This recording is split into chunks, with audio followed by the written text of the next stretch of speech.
Welcome to Team Sports Entertainment, the podcast. I am your host, Earl Teemer, alongside my co-host, Alan Teemer.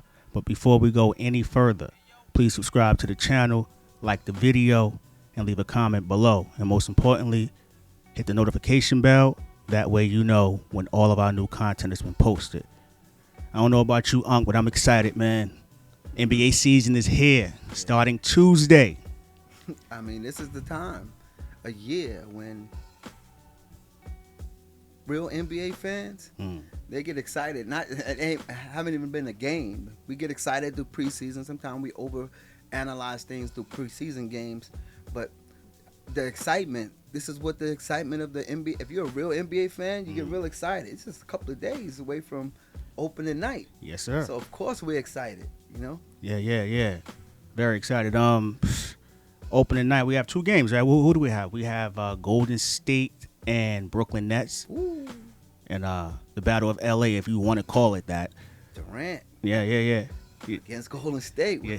What's going to happen with him and that drama that he got going on with Green? Mm-hmm. And you know, Green is a defender, but I mean, come a little closer for me so people can hear you. So Green and Durant battling each other, that's gonna be amazing, man. Yeah. Is it really gonna be? We'll get to that. The second game is the Lakers and the Clippers. You know, last season that was a big thing. I don't know about. Oh, you talking about the Dogs? Yeah. They lost one. Yeah. Or we talking about the new king of LA? The new king.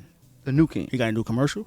I haven't seen that commercial in a long time. Been a while, right? Yeah. I guess he put that drop top in the garage. Well, maybe he got a new one for this year because that's what it came out that first game that they played. Yeah. Right. Let's see. We'll see what he got this time. No doubt, but we're gonna start with the Eastern Conference, and we'll break down the games from that's being played on network television a little later. But start with the Eastern Conference. A lot of bona fide contenders there.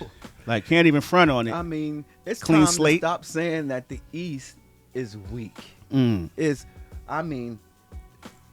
hard to even put a top 8, on it. Yeah.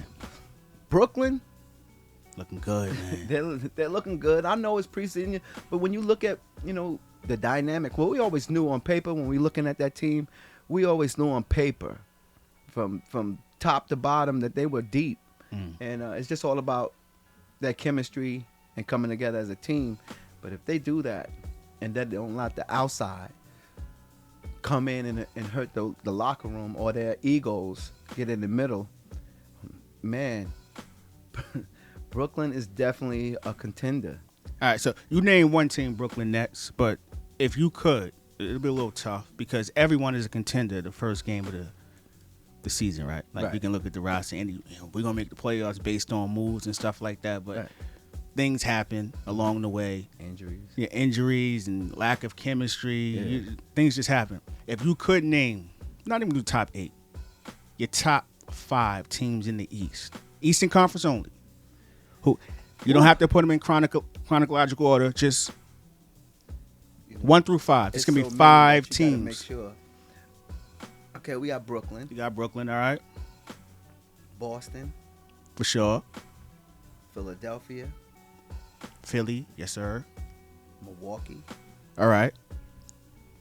and Miami. And Miami, all right. Now Look what that leaves out. you mentioned injuries, all right? Right. You named 5 teams. Now, when we're making our projections, we're talking about from now all the way to the end of the year.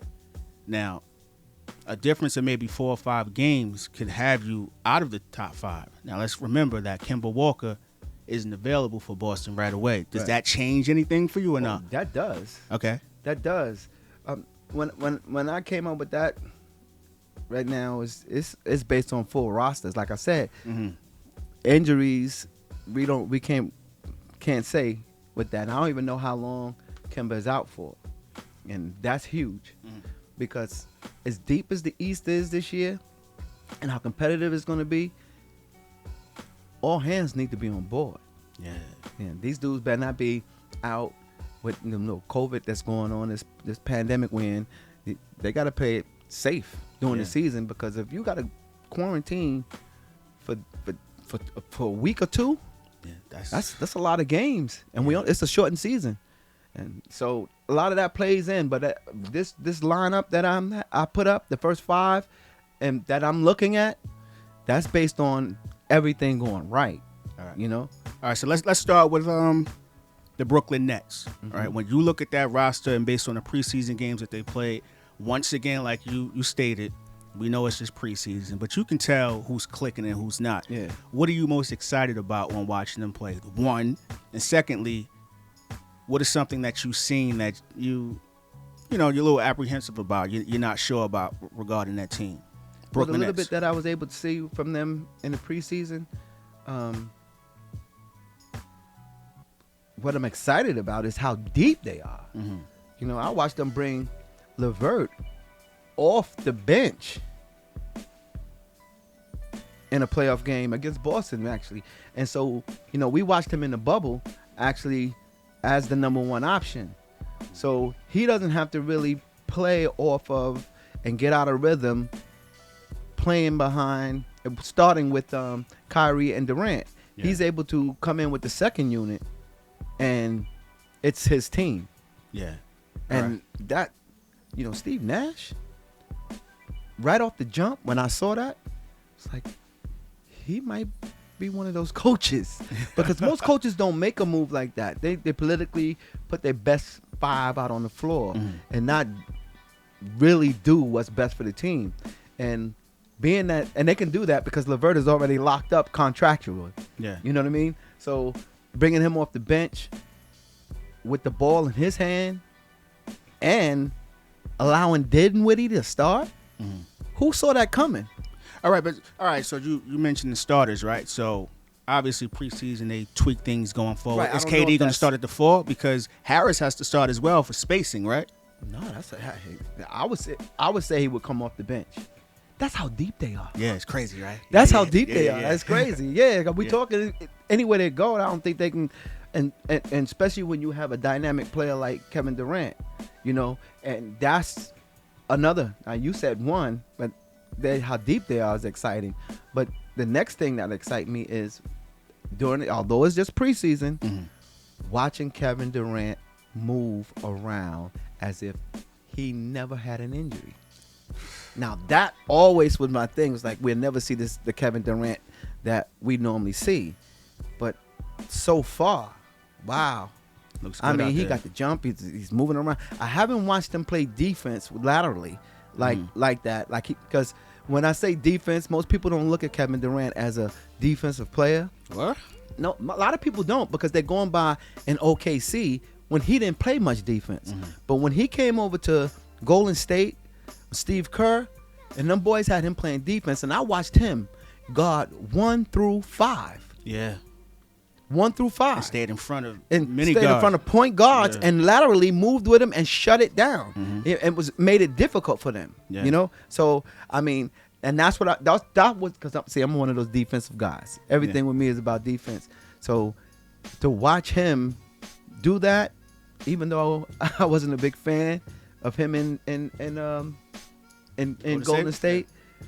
So basically, you know how haters are. And I was a hater. Yes, I was. I didn't want to give him his props over there. But now that he's gone from over there and we're looking into a whole different type of excitement, you got to give it up. I mean, what he did over there, it was great. He became a more complete player playing in Golden State. And now if he can bring that, and that's what I was worried. That's why I never, in the beginning when we would talk, we didn't put Brooklyn up there. But actually watching him be Kevin Durant, Yeah, judging the preseason games, he is who he is. Right? He's KD. You know That's who what I he said. am. You know who I am. You No know my doubt. name. Yeah. Exactly. All right. So, all right. And then even watching them play a little bit, Kyrie has even impressed me as a facilitator. So far in the preseason, he looks good out there. I have no faith in Kyrie. I'm sorry. I have no faith. Kyrie is the most weirdest superstar that I ever seen in my life. Yeah. Now, I have never seen anything like, with the ability and the talent to allow whatever he allows to come in to destroy teams that he went. I mean, I just don't have no faith in in him. I'm hoping that he can prove me wrong. Mhm. You know, he's not proving me wrong, because if he continue doing what he's been doing, that's the problem. It's not about us being right or wrong. We know no team can survive that. No doubt. But if he grows up and be more mature, and stop letting his ways get in the way, I don't know. And it looks scary, man. So Yeah. you mentioned a plus that you're looking forward to as far as KD. Kyrie's attitude would be the negative, all right? So Yeah. that's Brooklyn Nets in a nutshell, all right? They looking good. Top 5 for sure. Right. Could definitely come out of the East if everything stays intact. So let's move on over to Boston. Right. When you've seen them play, or once again, it's preseason. Right. But this is a chance to get an idea of, or gauge who's going to bring what to the floor. What are they missing? We know Kemba's out, Right. but Excuse me. is the window still open? And Of course. now, let me rephrase You wanna that. know why? Go ahead. They're young. I get that. Yeah. I'm talking about in the sense of this year. Like, are they a bona fide contender to come out? Or are you looking at the other teams that you mentioned? Have they gotten so much better that Boston will be Boston, but they'll still not be able to get over the hump? I believe that Boston is a little different than most of these other teams because they're so young, and their young core have came together quickly, which leaves so much more room for improvement. So they don't really need a bunch of acquisitions during their off season, because each season, off season, those young players like Brown, Tatum, and all they get better, and that's like a pickup, you know. And then let's not forget, to me, what they was always missing is a toughness, a presence in the middle from last season, and you can't sleep on Tristan Thompson. Not at all. You, Culture changer, yeah. yeah, and he's relatively young to himself, and he comes with energy and toughness and rebounding, offensive. He's going to get those offensive rebounds, which gives them more shots. Yeah. You know, But they did miss a key player who left in free agency. Wanamaker, he's no longer there. So as far as, because listen, if you watch the games, you know he makes some timely buckets, hits his free throws. He's a solid backup. He's one Very of those solid. players that you need on your team. Will that hurt them? No, it won't hurt them, because I'm talking about for now, starting, because remember, for now, with the injuries, 2 or 3 games can change everything. Kemba isn't there. but they did pick up the veteran. What's his name? Played for Atlanta. Jeff Teague. Jeff Teague. Yeah. Jeff Teague. He's a veteran point guard. I Solid. remember. Yeah. And Tatum and Brown can take up a lot of the scoring. That actually, when I looked at it, as tough as Kemba is offensively, I think they needed more of a facilitator. And It they showed need, in the bubble. and they need all of this, the extra scoring, because everybody on the team can't score, and I think that's why they had those issues in the locker room, because you had a lot of people taking shots, and then you have what's his name coming in also doing the same thing. He's the ultimate role player, but watching him in the bubble, I think he thought he was the number 1 or 2 option. Marcus Smart. Marcus Smart. Yeah. You know, if Know your role. you got to know your role. Yeah. He played big for them, you know, and won a lot of games for them. But it seemed like to me in the playoffs, he went a little above his role, and I think that was a lot of the problems that they had in their locker room. And they're young, so they learn. No doubt. They learn, and they coach, I believe in. Yeah. You know. Yeah, but he has to show a little bit more too, because you can't live off promise and potential forever. Brad Stevens in the playoffs a lot of times has been out-coached for all the expertise that he has. Right. Being anointed the next Greg Popovich and things of that nature, he has to show me something this year, because But that to me, that's just like what we just got finished talking about those young players and how they are developing and getting better each year. mm-hmm. Brad Stevens, he's been a coach there for what, 3-4 years? yeah, Yeah. maybe yeah, around that. Yeah. Right. And he's growing.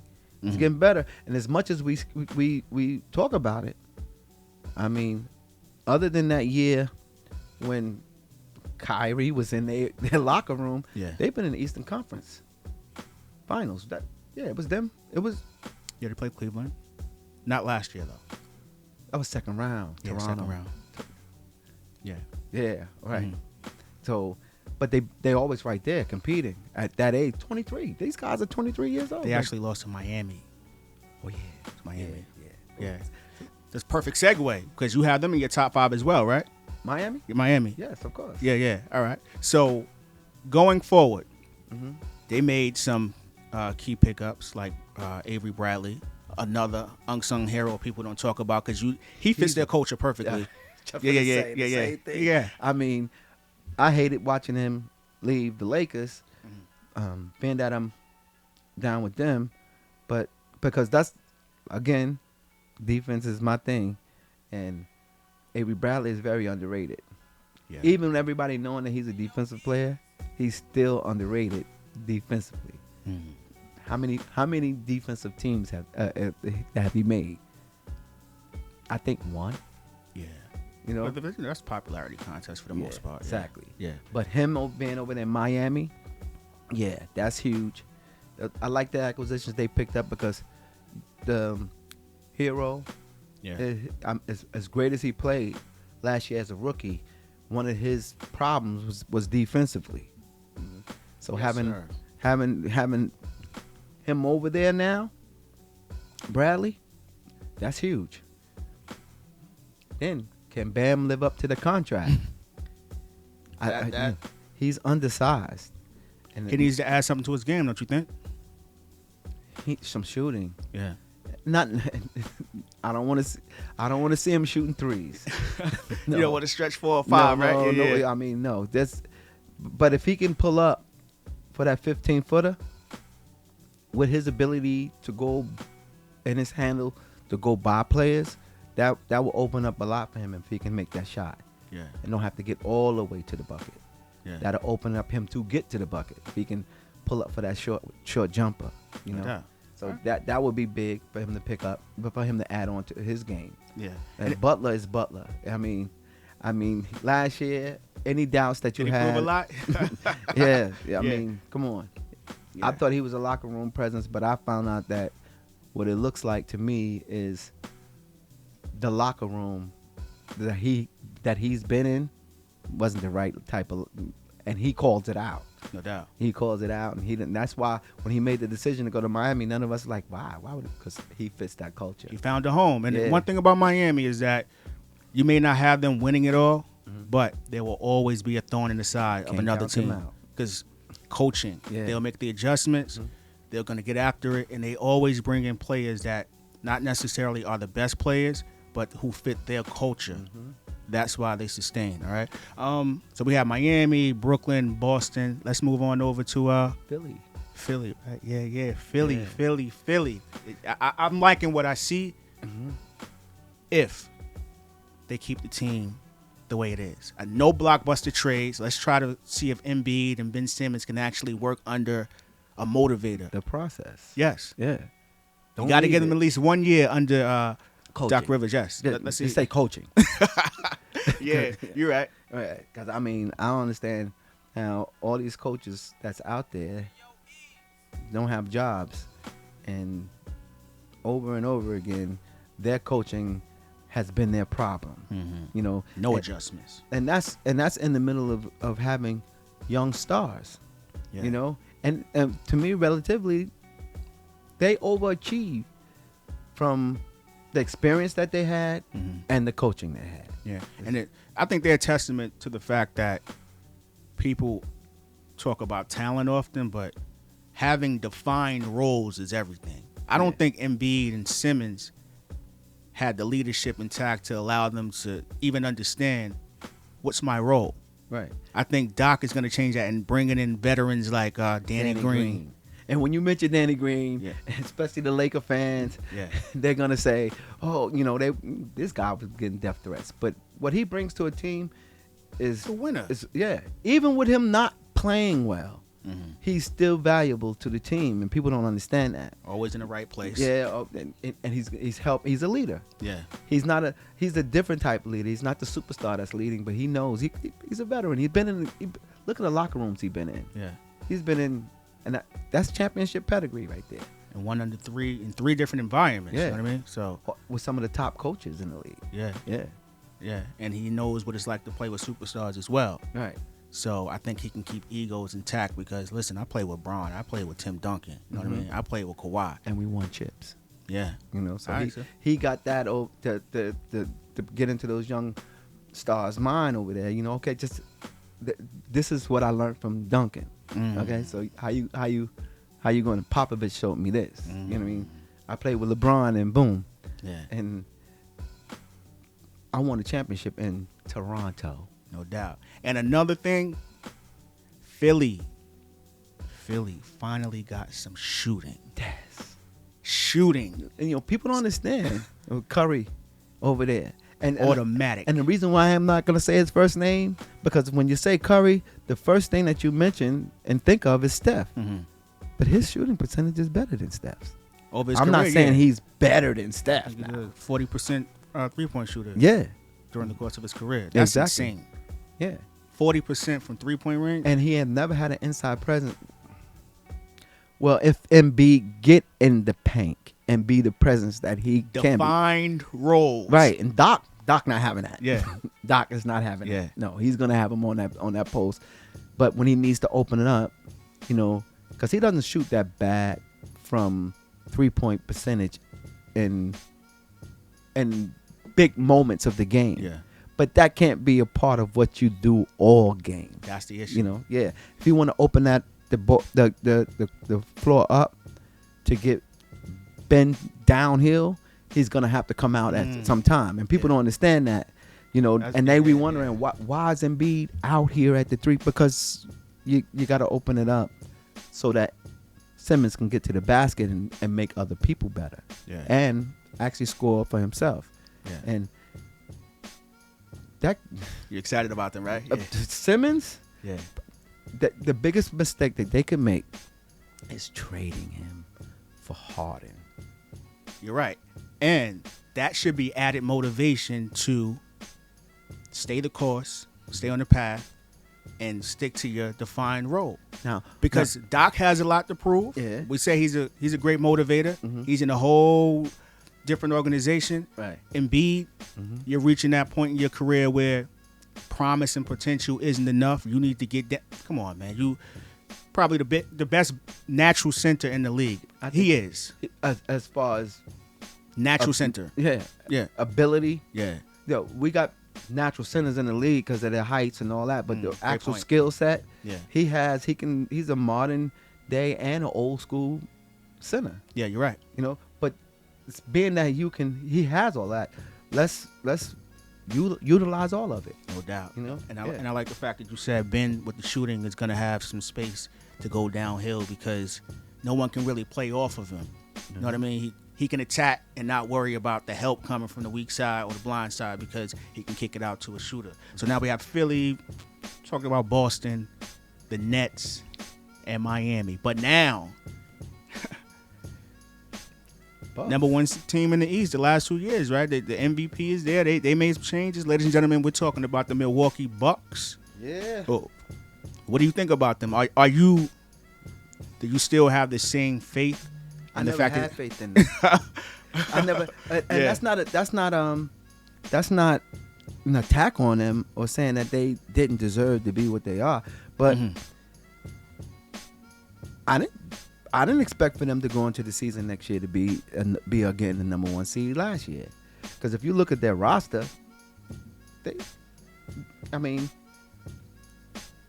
they had a lot of holes. They had better shooting, but had a lot of holes, right? they had a lot of holes. But because not to say that there's nobody over there, because as much as people don't want to mention Middleton Middleton is a star, man. He's an all-star. He's an straight all-star. Yeah. And he's dangerous. Yeah. I love his game. Not based on talent, numbers. He's actually on the all-star team. Yes, exactly. Selected, yes. Not politically. Yeah. Not we adding him on because somebody hurt and all that. No, he's legitimately all-star. You know what I mean? Yeah, he put up numbers, right. And I love it. He doesn't take away from anybody else's game. Mm-hmm. You know what I mean? He plays. Is very productive. Everything he does. Efficient, yes. Yeah. Create his own shot. You know what I mean? Mid-range, three-point shot. Not too big on his passing, but he's a shooting guard. He's not a point guard. And that leads to the perfect point because you often say this. Giannis needs what? Playmakers. He got them now, right? He definitely have them. Yeah. Yeah. Got DJ Augustin is there, and the best perimeter defender in the league. Most may not agree, but I'm willing to die on that hill. One of the top. Yeah. Drew Holiday Yeah. on the perimeter, best perimeter defender in the league. I think so. Yeah. Yeah, not one of the best. Definitely. And we'll debate that some other time. Yeah, definitely. But with him, Middleton, and Giannis, that's a top three that I'll rise up against anybody else's top three. Those three right there, I would do it. Definitely do it. Coach of the year, Bud, yes. Yeah, and look what they had last year. And they got rid of a little bit of shooting and added some more playmakers. Yeah. And not just that, with 3-point shooters tend to take away from your defense. But they was yet still the number one team defense in the league, not just the Eastern Conference last year. And now they added playmakers. But these playmakers are great defenders too. So you adding better defenders on to a team that was already number one in the league last year in defensive ratings. All right, so pretty much, all right, based on that assessment, Milwaukee, Giannis, Drew, Middleton, you have to come out of the East because you've already set the bar. You've been in the conference final, and you blew that against Toronto. Last year, we'll give you the fact that Giannis was hurt or got hurt, but he was getting smacked around. But Miami was there before that. Yeah. So I think I'm not choosing them to come out the East. Not at this particular moment, but I think they're still there. Yeah. That's exactly why we're so excited. Yeah, no doubt. We're so excited because here we are talking about a team with the potential last year that everyone thought was going to win it, and we both have testified that we believe they got better, and yet we still have them down 4th and 5th, and we're talking about the Eastern Conference at that.